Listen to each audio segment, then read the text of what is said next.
At the initial recovery stage, the compressor inlet pressure is high. At this time, the unit adopts first-stage compression. The recovery gas enters all cylinders at the same time to complete the pressurization to ensure the recovery rate.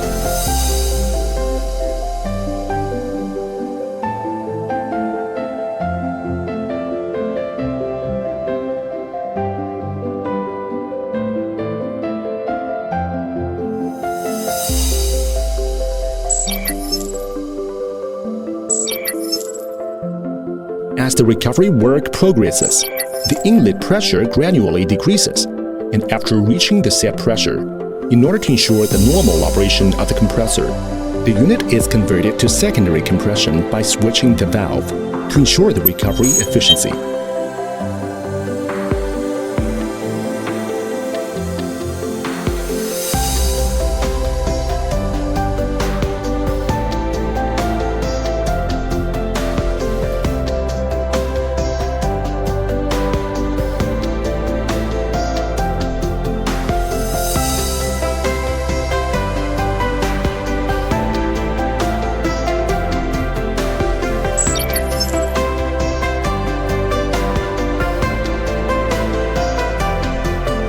The unit has the advantages of flexible transportation, easy startup operation, high automation and high efficiency of natural gas recovery.